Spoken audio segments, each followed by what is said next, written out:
Good afternoon. It's an honor to welcome you to IBEW Local 26. My name is B. Travis Brown. I'm a fourth-year apprentice here. Before I joined the IBEW, I went the college route. I sat in a cubicle every day, and I realized that it just wasn't for me. I wanted to work with my hands, and I wanted to be active, and I wanted to be outside. It's rewarding for me as a brother of this local to stand back and see the things that we can accomplish every day as I drive by federal buildings and data centers that we built. It's also about the teamwork of the local. That's what I love about being a member of the Brotherhood. I have a community.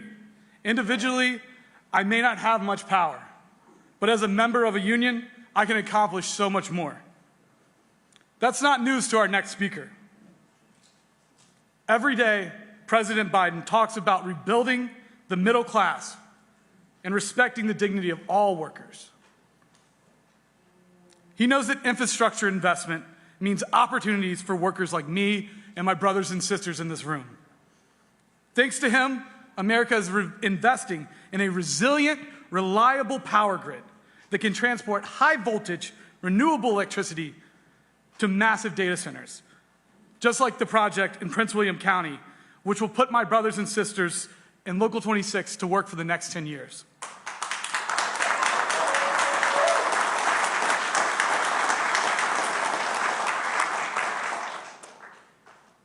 You've got to believe I know exactly who to thank for this once-in-a-generation investment. My president, our president, brothers and sisters, here at my home local, it is a privilege to introduce the President of the United States, Joe Biden.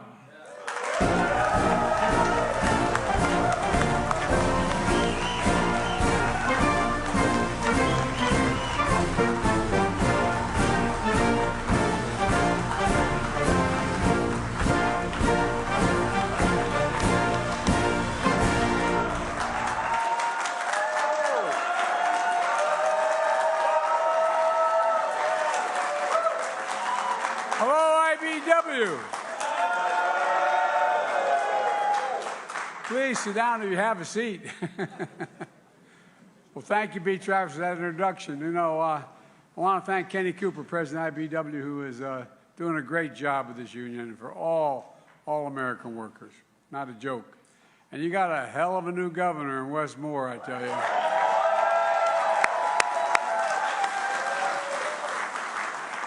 He's the real deal, and the boy looked like he can still play. He got some guns on him. And one of my great friends and one of the best senators I ever served with, Ben Cardin, is here.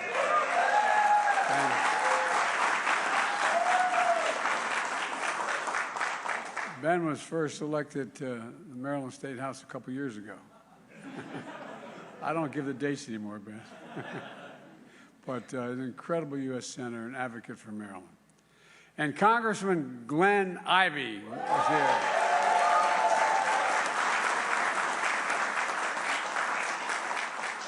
The thing is, Glenn's married to a woman who has a tougher job than he does.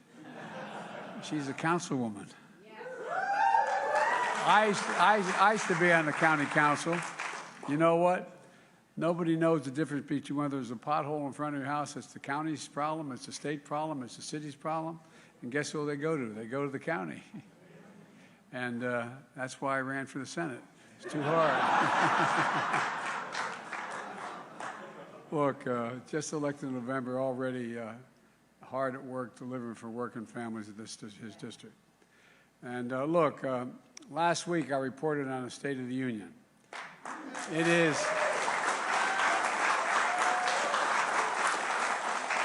It's strong, and that's, as they say up in Scranton, that's no malarkey. It's the soul of, because the soul of this nation is strong. The backbone of this nation is strong. And the people of this nation are strong, like all of you here today. They never give up. And you heard me say many times, Wall Street didn't build America. No, they didn't build, they didn't. The middle class built America. And unions built the middle class.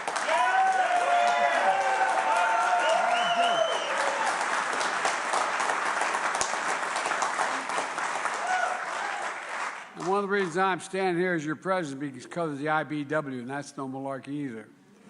For the past 2 years, we've been carrying out my economic plan that grows the economy from the bottom up and the middle out, not the top down.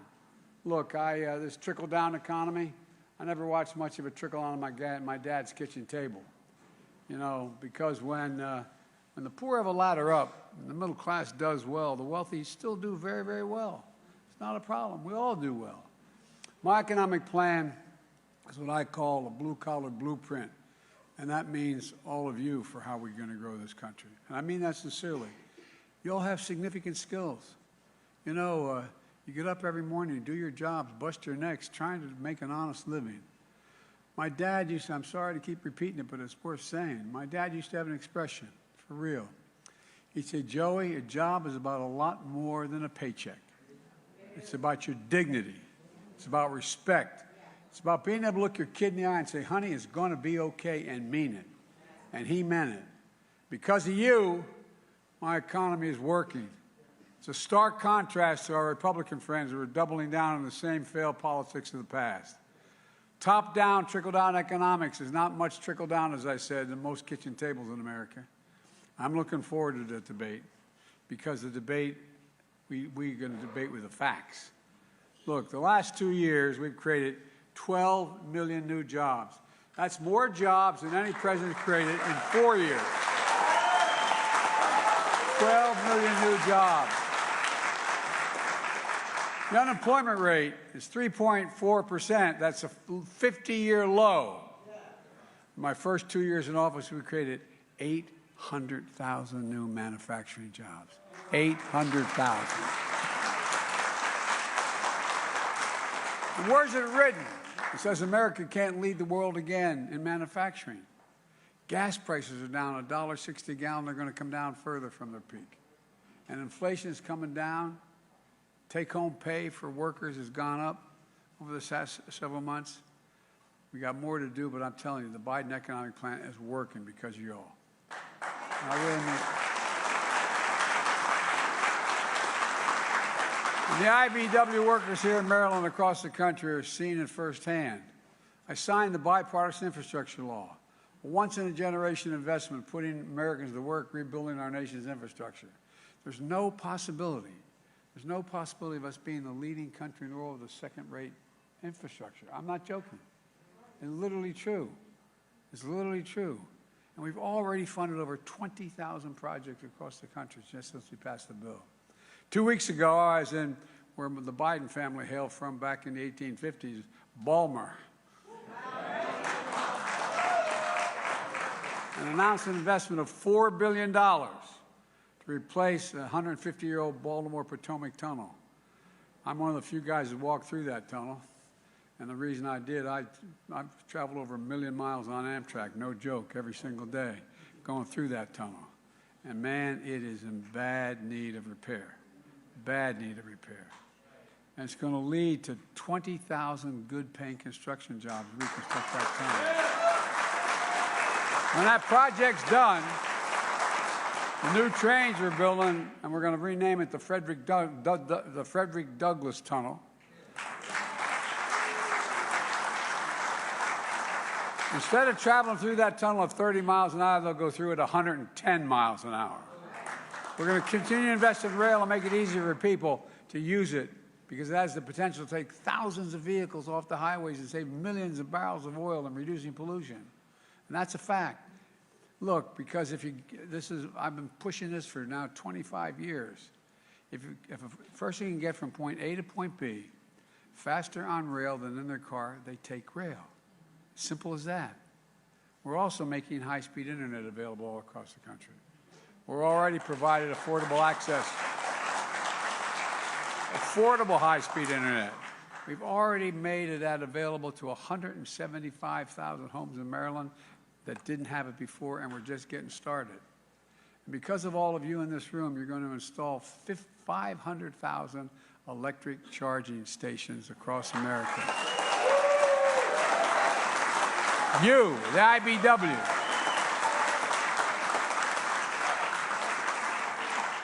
You put to work tens of thousands of IBW workers. They're making a good, decent wage. You know, the one thing I want to say, if you slow up for just a second here, it's really important, and I think my introducer made it clear. People think, the average person out there thinks, you just show up and say, I want to be an IBEW worker, and you go to work. You essentially got to go back to school. You go to college. You got 4 years or more of apprenticeships. And by the way, it's harder to get into the IBEW here in this union right now than it is to go to Harvard University to get in terms of the number of people applying and the number of people accepted. One of the reasons why I've been so pro-union my whole life, you're the best workers in the world. That's not a joke. No, they are. That's a fact. That is a fact. And I spoke then to the Business Roundtable on the major companies in America. I said, this reason, they asked why I was so pro-union. I said, because they save you a lot of money. No, seriously. You pay more to get the work done, but the work gets done right. Work gets done by the best people in the country. And I really mean it.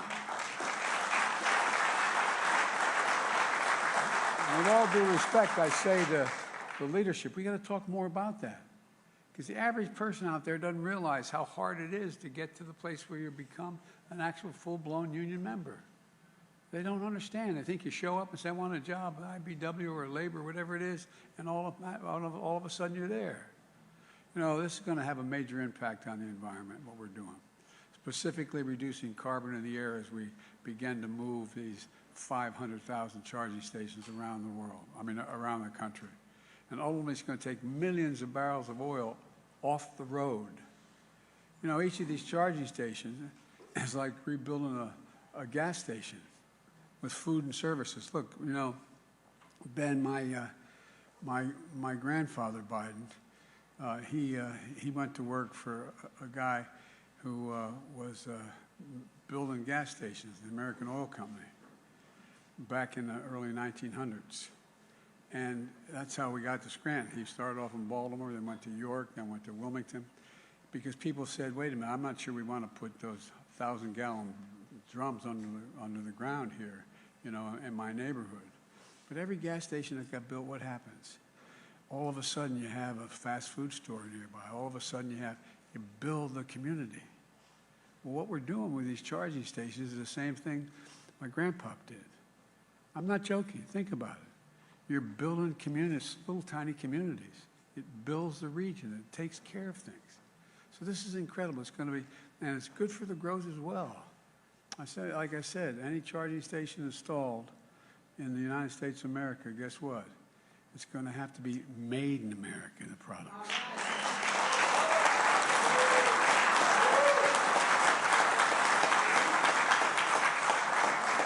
All these projects mean good paying jobs for electricians, plumbers, pipe fitters, laborers, carpenters, cement masons, iron workers, and so much more. And these are good jobs you can raise a family on. And most don't need a college degree, but you have the equivalent of all that work you got to do to become a member. Jobs where people don't have to leave home in search of an opportunity. You've earned it. You've all put in at least 4 years to be trained apprenticeships, which is one of the reasons why the United States has the best trained workers in the world. You know, as I said, this is a blue-collar blueprint to rebuild America. And I want to be clear with all of you. We're not just buying American for this thing. For every project we have, every project we're installing, it's going to buy America. You know, there's a law passed in 1933 that most presidents, including Democrats and Republicans, didn't pay much attention to. It said that if a president is spending the taxpayers' dollars to hire somebody to do something, whether it's putting a deck on an aircraft carrier or a railing in a public building, every federal project is supposed to be built by American workers. Every one using American products, creating American jobs. Well, guess what? I announced new standards to require all construction material used in federal infrastructure projects be material made in America. Made in America.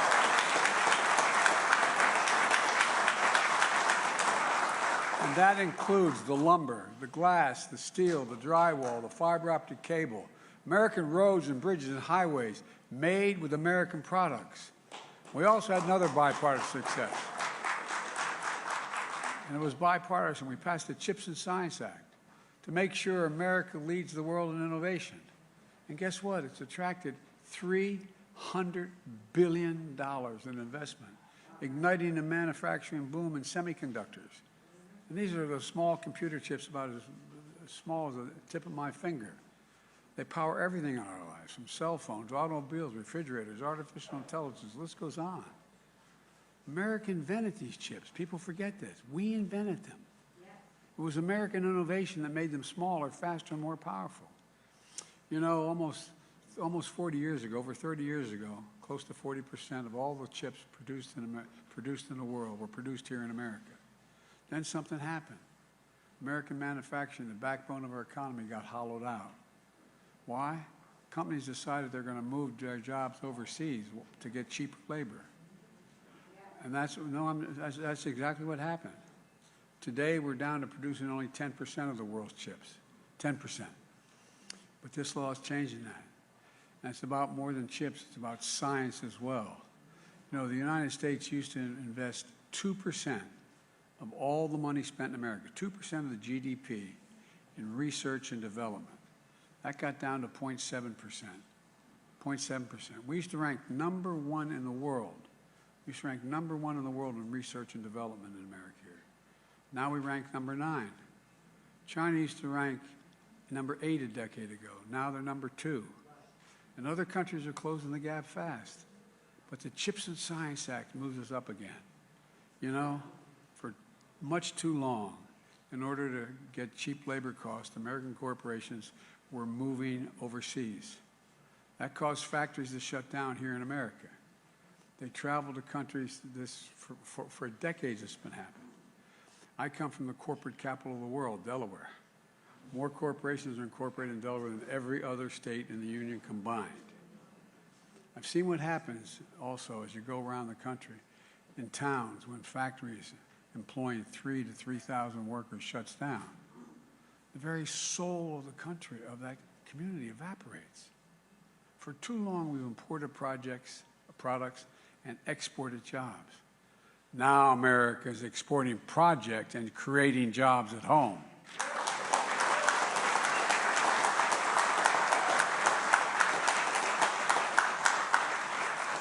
The end result is manufacturing is coming back to America. If something else is coming back, a sense of self-worth. Communities are beginning to get proud again. We're building an economy that leaves nobody behind. We're investing in places and people that have been forgotten. They've been invisible. And we've forgotten, you know, but we haven't forgotten. We haven't forgotten. The truth of the matter is we made a lot of this progress with Republican help. Sometimes we had to go it alone, but a lot of the progress we made so far is because we worked together. Sadly, from what I'm hearing from the new leader of the House of Representatives and the new House of Representatives, they're suggesting this cooperation has come to an end. Well, that'd be a big mistake for America. Some of our Republican friends in the House are talking about taking the economy hostage over the full faith and credit of the United States. They say, unless I accept their economic plans, which is totally irresponsible, they're not going to pay the national debt, which took 200 years to accumulate. It's not the debt this year, last year. We cut the debt by $1.7 billion in the last 2 years. This is a 200-year obligation that's been accumulated. And I made it clear in the State of the Union, I will not negotiate whether or not we pay our debt. I will not allow this nation to default. So I met with the new Speaker of the House about how we should proceed to settle our differences. He's a decent guy. And here's what I suggested to him. Instead of threats about default, which would be a catastrophe, the first time America's full faith and credit will have been, anyway, not met. Let's have a conversation, I told him, about how to grow the economy, create jobs, lower costs, and reduce the deficit. And toward that end, I suggested let's each lay out our proposals. On March the 9th, I'm going to lay down my entire budget, how much I want to spend, how much we're going to do, everything from taxes cut and raised to programs cut and raised. Republicans should do the same thing. And when we sit down and see where we agree and disagree and negotiate, in my view, we need to finish the job we started. The Inflation Reduction Act which is a fancy sounding name, but that I signed into law. We're taking on powerful interest to bring health care costs down so you can sleep better at night. You know, we pay more for prescription drugs than any nation on earth. We, the United States, pay more for prescription drugs. One example, 1 in 10 Americans has diabetes. I bet every one of you knows somebody has diabetes. Well, right now, every day, millions need insulin to control their diabetes so they can stay alive.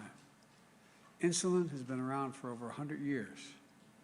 It costs the drug companies today less than $10 to make that insulin, and to package it, arguably another $2, maybe $3. But they've been charging people $300, $400, $500 a month for it, unfairly charging them. But not anymore. We capped the cost of insulin at $35 a month. $35 a month for people on Medicare. When I initially introduced the bill and Ben tried to help get it done, it was for everybody, $35 a month.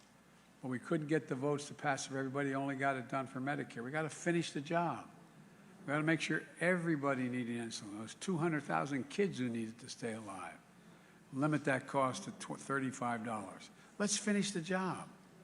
And let's cap the cost of insulin for every single American who needs it and pays no more than $35. That's just one example. The law also, by the way, this law we passed, caps out-of-pocket drug costs for seniors on Medicare at $2,000 a month, no matter what their costs are. For example, many of you, unfortunately, like me, know the cost of these expensive cancer drugs. These drugs can cost $10,000, $12,000, $14,000 a year. Well, as of November 2025, as of next year, that's capped at $3,500, and the following year is $2,000 a cap. No one will ever have to pay more than $2,000. And Ben and I have a lot of been fighting for years to allow Medicare the power to negotiate how much they'll pay for the drugs they need to buy for Medicare. We've been working like hell. We finally beat pharma.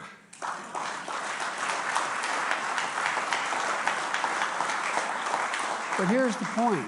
I don't understand, my Republican friends don't quite get this. Bringing down the cost of prescription drugs isn't just fair. It saves seniors a lot of money. But here's what else it'll do. It'll cut the federal deficit, saving taxpayers hundreds of billions of dollars over time. Otherwise, they have to spend the money to pay the high price, pay $400 instead of $35. It's saving the taxpayer. Not a joke. Now our Republican friends want to repeal the Inflation Reduction Act. They'd get rid of the savings on prescription drugs that we buy like Medicare. We buy through Medicare. And it would eliminate today, right now, $159,000 a year in savings on lower drug cost. Now that just means your tax dollars are going to be saved $159,000 to do what we're doing right now. In other words, it cuts the deficit. It doesn't cut Medicare or Medicaid or drugs available. It cuts the cost. And by the way, we're on the topic of Medicare. The distinguished senator, and I shouldn't be a smart guy, Senator Rick Scott from Florida, who is responsible for getting Republicans elected to the Senate, is a little bit in hot water right now. Because his plan is to sunset Medicare and Social Security. Well, meaning if you don't reauthorize them every 5 years, they go out of existence. Sunset them. They'll go away. As I said in the State of the Union, if anyone tries to get rid of Social Security or Medicare, I will veto it.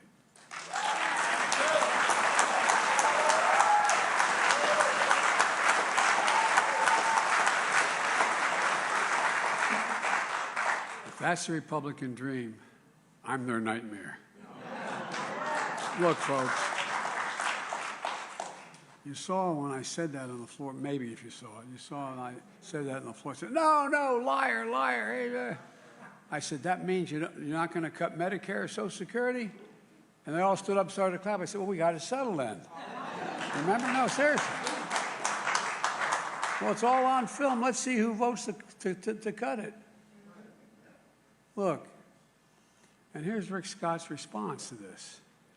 He says that because I'm cutting prescription drug costs. That means I'm cutting Medicare. Where's he been? I think he's a little confused. We're saving Medicare hundreds of billions of dollars over time. We're strengthening Medicare because they'll no longer have to pay exorbitant prices to Big Pharma. We're saving millions of dollars in out-of-pocket expenses for seniors, for drugs they need to stay healthy. Senator Scott's bottom line is, he said, we're reducing the deficit and at the same time we're getting seniors a fair price. Somehow that's costing the government. He's a little confused. In addition, this Inflation Reduction Act cracks down on super wealthy tax cheats. My Republican friends have spent years cutting the number of IRS agents, the people who audit the super wealthy. It's very, you know, when you make 200 million bucks, I only wish, like 200 million bucks, you got very expensive accountants. You got a lot of people doing a lot of things to make sure you pay little. Well, you make it impossible if you have more auditors. You make it impossible for the super wealthy tax cheats and their tax shelters to succeed. That lets the super wealthy game the system if you don't have people looking at it. Well, what has happened, I don't know how many years now, Ben, I guess for the last 4 or 5 years, they've constantly cut the number of audits the number of people working at the IRS who do the audits. So you're taking the cops out of the deal, man. It's like, you know, a lot of people going through red lights, but there's no cops to do anything, and no cameras. Well, look, we changed the law. Now we're making it possible to conduct audits needed to go after those wealthy tax cheats. Not everybody wealthy is a tax cheat, but there's a whole hell of a lot of it. And just last month, the very first bill the Republicans passed in the House of Representatives would rescind that effort and would cut all those folks out again. Instead, they let tax cheats get away with it. And the nonpartisan Congressional Budget Office, which everybody thinks is the gold standard, okay, it said that it would add another $114 billion of the federal deficit if we cut them out again, meaning they'll collect $114 billion less in taxes owed. The Inflation Reduction Act also includes a corporate minimum tax of 15%. Now here's why. You probably got tired of hearing me talk about there being a total of 55 of the Fortune 500 corporations who made $40 billion. God love them, as my mother would say. But they paid zero in federal tax. Zero in federal tax. I repeat, zero. And folks, it's simply not fair. Look, I'm a capitalist. If you can make $1 million or 100 million bucks, go at it. But pay your fair share. Just pay something.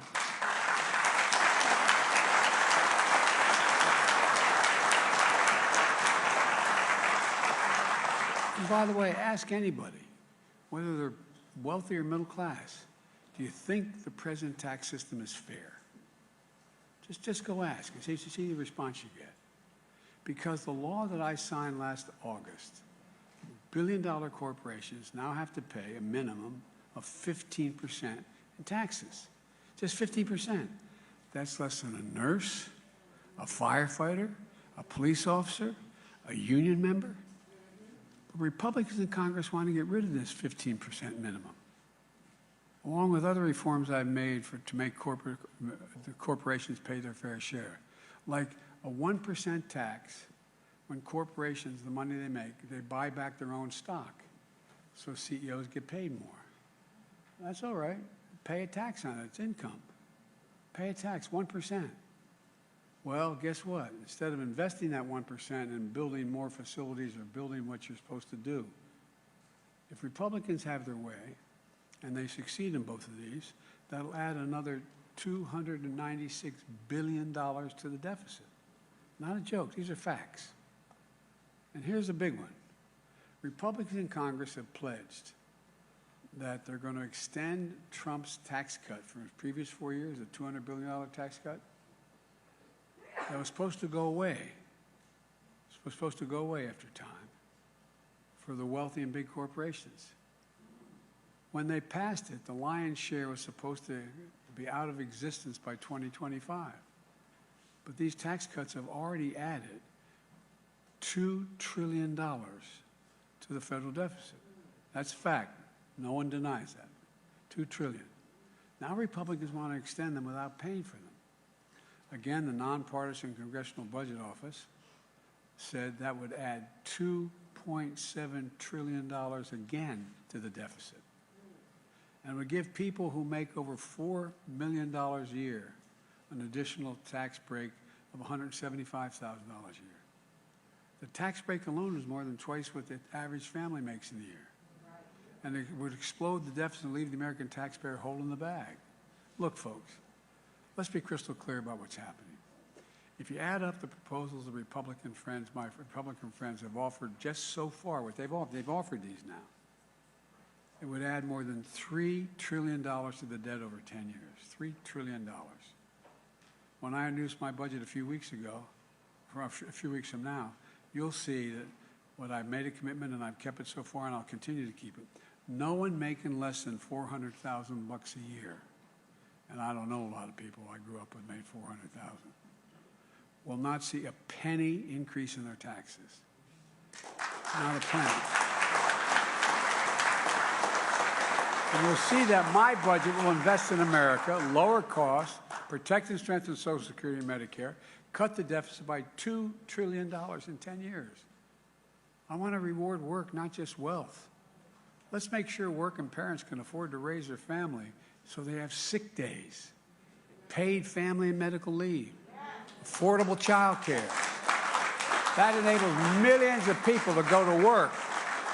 Let's also restore the child care tax credit, which gave tens of millions of parents some breathing room, and it cut child poverty in half, the lowest in all of American history. And by the way, when you do these things, guess what happens? We increase productivity in America. We generate economic growth. The economy gets better, not worse. I've also called on Congress to pass my proposal for a billionaire minimum tax. We had, when we started this administration, about 720 billionaires. Now we have about 1,000. You know what their average tax they pay is? About 3%. Look, no billionaire should pay a lower tax than a school teacher or firefighter.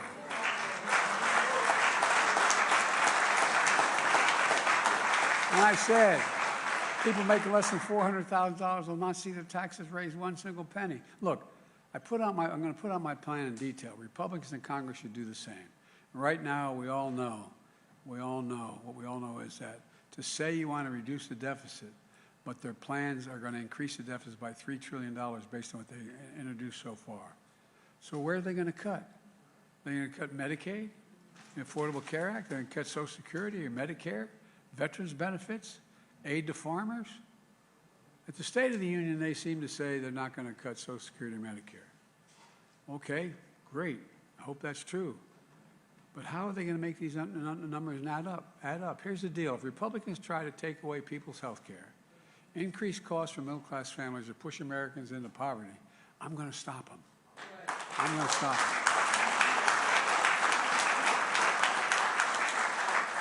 And let's remember, the previous administration, America's deficit went up every year, 4 years in a row. Because of those record deficits, no president added more to the national debt, that's a 200-year debt, never added more to the national debt than my predecessor. Nearly 25% of the entire national debt accumulated over 200 years was accumulated as a consequence of the tax cut in this last administration and other spending. And how did Congress respond to all that debt? They passed the debt ceiling 3 times without preconditions or crisis. If we paid Americans' bills then, why won't we pay them now? Let's pay the debt accumulated over 200 years. If you couldn't throw the country into a crisis then, why would you want to throw it into a crisis now? They wouldn't inflict pain on the American people then. Why would they do it now? Well, I tell you why. It's just politics. And they've got no business playing politics with people's lives and the full faith and credit of the United States. Look, folks. I'm sorry to give you so much detail, but I think it's important we get the facts laid out on the table. Here's the bottom line. My economic plan is working. It's reduced the deficit. It's fiscally responsible. We got more work to do, but we're making a lot of progress. Families across the country are starting to breathe again. We just got to keep it going. I've said for a long time, it's never been a good bet to bet against America.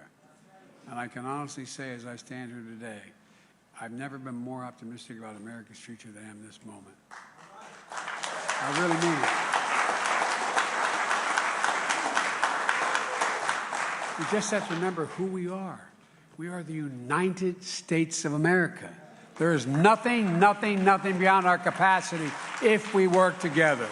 So God bless you all. May God protect our troops. Let's get this done. Thank you. Thank you. All right.